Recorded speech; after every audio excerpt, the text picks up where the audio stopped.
Sri Lanka's most powerful news brand.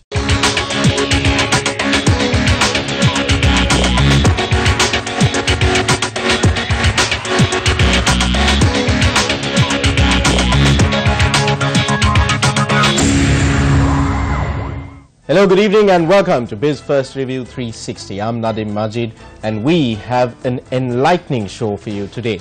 The long-awaited foreign exchange control regulations have finally seen the light of day. But concerns have been expressed over criminal charges being removed from the Act. We'll be having a comprehensive discussion on the impact of the new foreign exchange control regulations later on the show. Meanwhile, foreign investment in the stock market had hit an all-time high in 2017, and the government has signed an MOU with South Korea for 6 light rail transit systems in the Western Province megapolis region at a cost of 200 million rupees. Will this project, long-awaited public transport overhaul, will it see the light of day? We'll find out in due course. More on foreign direct investment. The Board of Investment expects FDI to reach $1.5 billion this year, and Colombo International Container Terminals has invested $10 million to commission 40 electric-powered gantry cranes in a bid to lead the Colombo port's efforts to minimize environmental impact. Let's take a look at our top stories in detail. The Colombo Stock Exchange said foreign investment in companies listed on the Colombo Stock Exchange in 2017 has reached an all-time high during a year, with foreign purchases passing a record 105.1 billion rupees this year, passing 104.7 billion rupees recorded in 2014. The Colombo board said in a statement that the development is a sign of renewed foreign interest in the stock market in mid-2017. The stock market has performed relatively better in 2017 than in the 2 previous years. Year to date, the all share price index has appreciated by nearly 4%, and the top 20 companies, the S&P 20 index, has grown by as much as 7% year to date. So both in terms of market performance and volumes, we have seen an increase. The daily average turnover, which was around 750 million last year, has increased to 950 million this year in 2017. The highlight perhaps is the fact that we have seen a significant amount of foreign investor interest in our market. In 2017, there has been a record-breaking amount of foreign inflows amounting to over 105 billion rupees, surpassing the previous high we achieved in 2014 of 104 billion. If you take both the primary and the secondary market foreign inflows, we have seen a total foreign inflow in excess of 40 billion rupees for this year. And if you take the net foreign inflows, once again, we have seen a net foreign inflow of about 18 billion, which is marginally lower than what we achieved in 2014. So in all, we have seen a sustained interest in the market, particularly among foreign investors who have seen, I believe, a buying opportunity in the Colombo market. The Board of Investment said foreign direct investment into Sri Lanka is expected to reach $1.5 billion this year, almost double that of 2016. This year, for my good luck, it's been better. We've been almost double the investments of what we had last year. But it is also something that you don't see in this graph, and what I want to mention is that majority of this investment is coming from the existing investors, where they are expanding because they are here, they're expanding capacities, they are reinvesting in different areas, more than completely new investments. It's not that they are not coming, we are getting new investments, but the majority. And this is why this FDI survey also helped, because we also did not have a clear mechanism of collecting information from existing investors, because these FDI trends are all based on realized investment, not committed investment. See, the committed investment is when somebody signs an agreement, the numbers are very much higher, but it is meaningless because always a committed investment will not be realized. So this is realized investments. And then there's obviously a very optimistic plan We're hoping to hit about 1.5 billion this year. Hopefully there are a few projects which are online, which are new projects which we are trying to finalize this year. BOI Chairman Dumindra Ratnayake told at a business forum it is still a challenge to attract foreign direct investment to the island. He also said that the BOI is cautious of money laundering and industries that harm the environment. Right now today, one of the biggest challenges we have is that there are a whole load of dubious investors who do come in for money laundering intentions to whatever, hawking of agreements, and it's important that we leave them out and we bring in the right people in. So this process that McKinsey brought in is quite foolproof and quite good. Earlier this week, the Ministry of Finance and Mass Media entered into a two-loan agreement with ADB for the development of a 3,400-kilometer road network and 100-megawatt wind project in Manor Island. ADB will provide $350 million in the form of a loan for the development of road networks and $200 million for the wind power project. The total cost will be $172.1 million, with the ADB providing $150 million and the government contributing $22.1 million. Diversification of power generation of the wind power project through non-conventional renewable energy resources is said to improve the country's energy security and environment. The total cost will be $256.7 million, with the ADB providing $200 million as a direct loan to the CEB under a treasury guarantee, and the balance $56.7 million will be financed by the CEB. The Colombo International Container Terminals has completed a project to convert the company's diesel-operated rubber-tired gantry cranes to electric-powered ones, making a major contribution to efforts by the Port of Colombo to go green. Costing more than $10 million, the project has resulted in CICT deploying 40 zero-emission ERTGs at the company-managed Colombo South Container Terminal, achieving a 45% reduction in the terminal's overall carbon dioxide emissions to the environment and a reduction of more than 95% in diesel consumption. CICT, which commenced operations in July 2013, manages the Colombo South Terminal of the Port of Colombo, the first and currently the only deep-water terminal in South Asia equipped with facilities to handle the largest vessels afloat. Experts say CICT is credited in pushing the Port of Colombo achieve a double-digit growth in 2014 after a lapse of over 10 years. In just than 3 years of operation, some of the largest vessels plying the Asia-Europe route has docked at the CICT terminal. The Colombo port recently became the 25th busiest container port in the Lloyd's list of the top 100 container ports in the world. Stay tuned to Biz First Review 360. On the other side of this break, we'll be talking about the new foreign exchange regulation. Welcome back to Biz First Review 360. How will the new exchange control regulations impact you? The new Exchange Control Act has courted some controversy in political circles this past week, but to shed some light on it and to give us some perspective, we've invited Mr. Dumindra Ratnayake, Senior Partner at EY Sri Lanka, to give us his thoughts on how the new exchange control regulations will impact ordinary Sri Lankans. For a long time, people had been calling the previous Exchange Control Act draconian, that it was too restrictive and that it was having a detrimental impact on the economy as well. But now that it's been opened up, there are complaints. What's your take on this? Yeah, thank you, Nadine, for inviting for this program once again.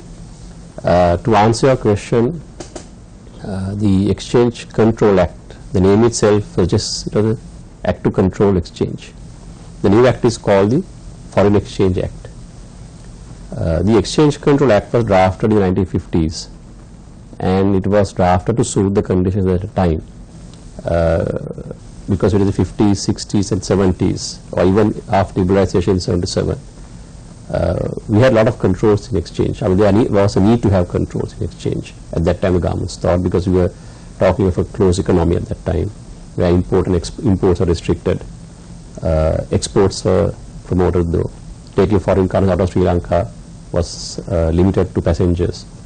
about 3 or 4 pounds that you could take to the UK if you were at that time. So like that, even to an ordinary citizen, there are a lot of controls in the old Exchange Control Act because they drafted in the 50s. So with the liberalization in 77 and events that took place thereafter, Sri Lanka opened out and had to do international trade. So in order to carry out international trade and to compete internationally, to invite foreign investors to come into Sri Lanka, we had to bring in laws, or the country bring in laws that will suit those conditions. So today, if you are going to have exchange controls in the manner that was drafted or that was there earlier, it will inhibit development to large extent. I mean, even the Exchange Control Act is long overdue in my view, the abolishing of that, repealing of that. The Exchange Management Act, what was originally drafted as in 2001 or 2002, could not get implemented. But finally this has got implemented, and it has removed a lot of barriers and a lot of restrictions that were there in the old act, and liberalizing trade.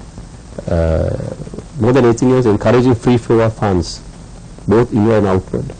You see, if people have fear that they can't take their money out, if people have fear that if they bring their money into Sri Lanka, it will be only in Sri Lanka, it cannot go out, then money will never come in, whether it's a Sri Lankan's money or foreign investors' money. So people must have the confidence to take it out. But the economy has been functioning. Yeah, that is right. So basically what happened was, after the 50 Act was drafted, there have been regulations published under that. So the liberalization actually started in 1991 of foreign exchange. Because if you look at the gazettes that have been published under the old Act, 91 onwards, they permitted the share investment account, money to come in through share investment account. They, the areas restricted foreigners to invest. There were so many areas they could invest. But the Act liberalized over a period of time, and today, even before this Act came in, other than retail trade, coastal shipping and pawn brokering, a foreigner can invest anywhere he wants to, with plantation and freight forwarding shipping limited to 40%. Rest of it was opened out. So like that, liberalization actually take place. I'm not saying it's taken place after this Act came in. 92 onwards, it has been liberalized. Capital account transactions liberalized, where people could borrow from overseas, where you can take money from Sri Lanka, invest overseas. So over a period of time, it has been liberalized. But of course, like the Inland Revenue Act, there are so many amendments. If you take the regulations issued under the old Act from 92 to now, there are several of them, maybe 20, 25, 30 or maybe more. So difficult to track. So this Act has consolidated all the regulations into one regulation, one gazetted 3 regulations, and the Act itself has been, for example, if you look at the old Act, it only said what you cannot do, subject to approval, subject to approval. But this Act has very clearly said also been removed. Current account transactions can be carried out, capital account needs certain permission, and so up to a certain point liberalized. So it's very clear and crisp. So it has taken away that discretionary power of the controller, officials at the central. Yes, it has been taken away. Yeah, the current account has been completely removed. Capital account also up to a certain point they liberalized. For example, if you want a public quota company wants to invest abroad, they can take up $2 million US outside without prior permission. Where then the person can have his NRFC account, also called a separate name. Those things can be taken out separate, and you can invest abroad. So a lot of things have been, more than anything else, this Act, in my view, had decriminalized exchange control, because Exchange Control Act was any violation of Exchange Control Act earlier was a criminal offence. So people used to fear the Exchange Control Act. I mean, it has to draft a time where Sri Lanka controlled exchange. But I think violation of exchange control should not be a criminal offence. It can be a civil offence. But if people are violating Bribery Act, if people are violating the Money Laundering Act, people are violating the Terrorism Act, you can take action against those statutes separately. You don't have to get the Exchange Control Act involved. So to that extent, is fantastic because it has been decriminalized in my view. Because in the political circles, the sort of the thinking is that the new regulations been brought in order to absolve people who are facing exchange control violations, which were criminal offences in the past, and to save them from being indicted on criminal offences. Actually, this Act very clearly says that if there are any pending investigations in the old Act, if there are any investigations under the Bribery Act, if there are investigations on the Money Laundering Act or a decision has been given on the Money Laundering Act, if there is investigation under the Terrorism Financing Act, those will continue as if those are actions brought under this law. So the existing actions, existing investigations, existing prosecutions will continue. There is no absolving anyone. If there has already been initiated. But if a process has not been initiated, yes, because this act also provides for amnesty. That is the other thing I can tell you, is that what if you have not declared any currency or any property outside Sri Lanka, this gives you an amnesty to legalize it and regularize it. So to that extent, maybe there is an maybe there is. So do you think this will encourage? We saw several names that came out with Panama Papers, then with the Swiss leaks, including regarding a certain private bank in Switzerland, of which the former governor of our central bank was the managing director. We saw the names and the staggering sums of money that had been placed in those accounts being revealed. Do you think that this act will now encourage those people to bring that money back into Sri Lanka? Yeah, well, it should in my view, because well, I don't know there will be the money back, but it's only this act very clearly says that there's an amnesty granted. If you bring up to $1 million US, there is no tax. Anything above $1 million US, if you are not hitherto declared it to the Inland Revenue Commissioner General or under this act, that you can bring it subject to 1% payment of tax under this act, and you can legalize your foreign possession. I mean, we had amnesties in 2002, 3 other people were granted amnesties to bring money in. Now, the thing is, you mentioned about Panama Papers and all these things. Now, people were keeping the money there without bringing it because of violation of this law. Now, if it's not a violation anymore, going forward from today, if you want foreign exchange, you can always bring it back because there's no violation in this law. So this also provides you to certain people to keep money abroad and export. But they still have to pay the tax. Yeah, so I think this stashing money away is not with exchange control, it's with income tax, in my view. For people who don't want to pay income tax, or people have gained money through illegal means, bribery or money laundering or whatever, those monies, of course, people can't, even if you pay tax, that those you are liable under those separate acts. Just one final question before I let you go. A very layman's question. The rupee is quite weak. It's hovering at around 153, 54, I think, around now. I'm not sure what it was trading at today. But the rupee is in a very precarious position. Will this act, these are questions that people are asking on the streets, will this act send the rupee into a nosedive? No, I think it will strengthen, in my view. If someone looks at it positively, the intent of the legislation, it should make this rupee stronger. The reason that, as I told you, this has decriminalized exchange for violations. So people need, and this has given free flow of funds up and down. It also permits you to take money to buy shares abroad up to $2 million, and there are certain restrictions granted, but up to that point you can take. It permits people to borrow from abroad. So like that, a lot of things have been facilitated in the act. So therefore, in my view, more foreign currency should come into the country. That is the intention. I hope the intention is understood by the people and they'll follow it to the letter of the law. And it only facilitates inflow and outflow. So if there is no problem with outflow, the inflow should come in because people have confidence that the currency is safe in this country. So if that happens, then your rupee should, in my view, strengthen against the dollar. Mr. Ulangamo, thank you very much for coming on Newsfirst Review 360 again, and for shedding some much needed perspective on this issue. So there you go. Do you have the confidence to put your money in Sri Lanka? We'll be right back after this short commercial break.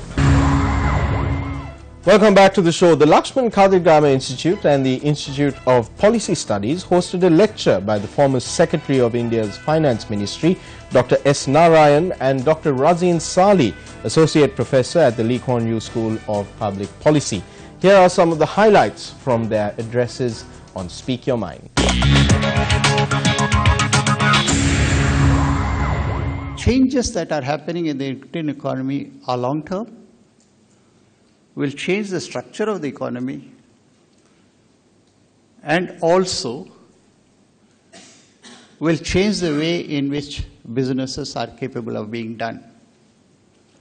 You all know about the GST, extremely complex tax regime.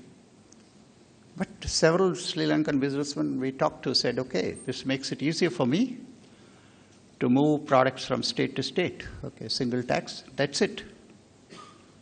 The regime was a little harsh. It's being slowly brought down to one rate or two rates. The normative rules of the Nehru era non-alignment are gone because the world has changed. So the new norm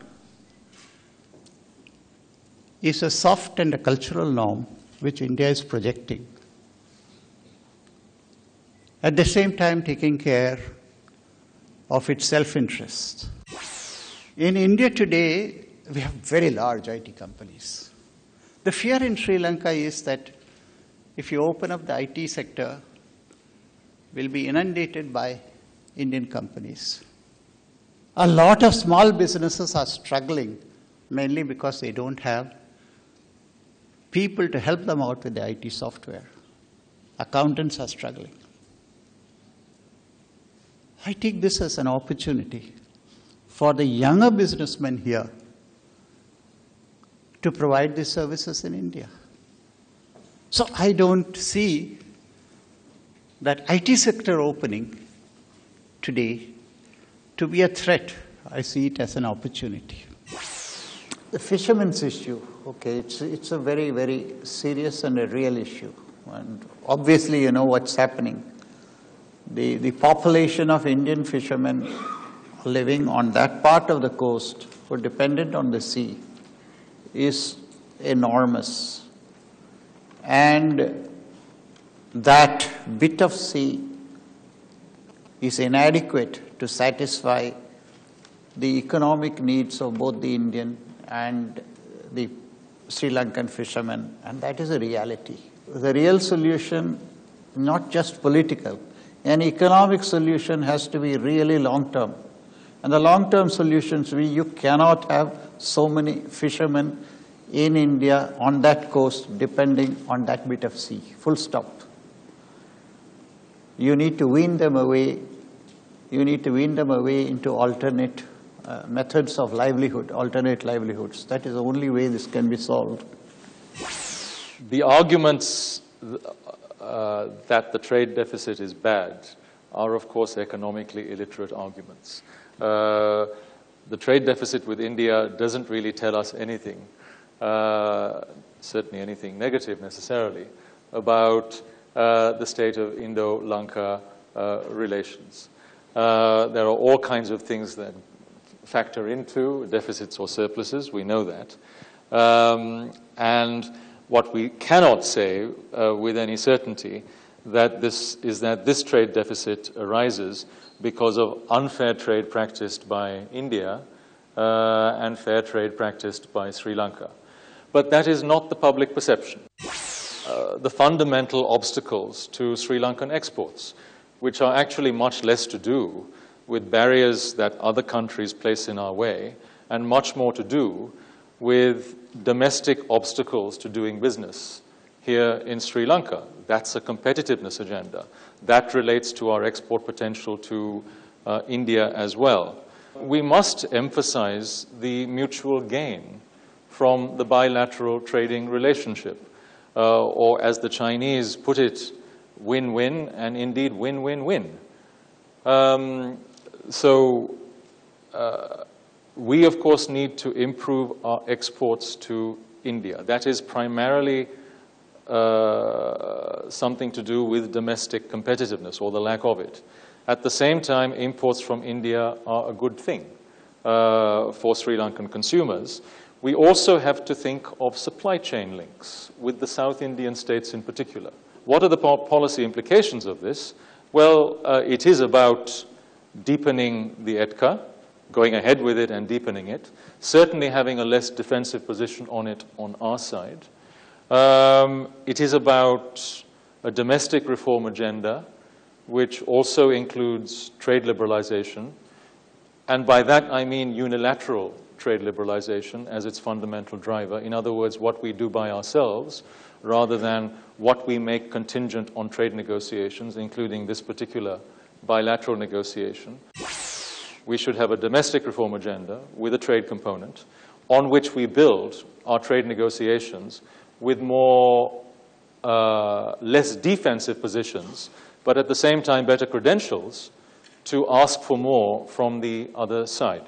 And I think at the top, that willingness is there from Mr. Modi himself. Maybe not from negotiators in the MOCI, but if they get the orders from the top, then they will know how to obey. This Prime Minister in particular. We need better quality productive private sector investment to come in from India, from the better business houses. And I suppose I'm thinking in particular about the business houses that are headquartered in the South Indian state capitals. We need that integration for straightforward commercial reasons, but we also need it for national security reasons. Because we need it to counterbalance the increasing Chinese influence in this country. Let's take a look at some other stories that made headlines this week. In a bold and breakthrough announcement, the UN Development Programme appointed its first ever innovation champion and the first ever non-human, Sophia, a robot designed by Hanson Robotics. To understand us better, we are here now. According to the UNDP, Sophia will champion the United Nations Sustainable Development Goals in Asia and the Pacific with a focus on innovation. Experts believe that artificial intelligence such as Sophia marks the coming of the fourth industrial revolution and will bring about a dramatic shift in how technology can help solve some of development's most intractable problems. Sophia was revealed at the Responsible Business Forum on Sustainable Development in Singapore. The forum is aimed at helping the private sector integrate the SDGs into their business models and to help accelerate the achievement of the global goals. Sophia, now 2.5 years old, uses voice and face recognition technology combined with artificial intelligence to carry on conversations with humans. Sherry Atchison, who arrived in the island to reunite with her birth mother, addressed students of the management and engineering faculties of the Informatics Institute of Technology. Sherry, who is amongst the UK's most influential women in tech, inspired students with her story and how she successfully overcame challenges. I was a lead developer on the implementation of the online registered vote service in the UK, which was groundbreaking for the UK to now be able to register to vote online instead of having to go and get a paper form from the post office or the postal service. You can do that online now, and I was one of the lead developers on that and supported that right through its first year when we rolled it out and had millions of people hitting the site. That level of responsibility really still sits with me, and it's one of the things in my career that I'm still very proud of. And that's all we have for you tonight. Don't forget to look us up on Facebook. You'll find us at BizFirst Review 360. I'm Nadim Majid. I'll see you again, same time, same place next week. Good night and good luck.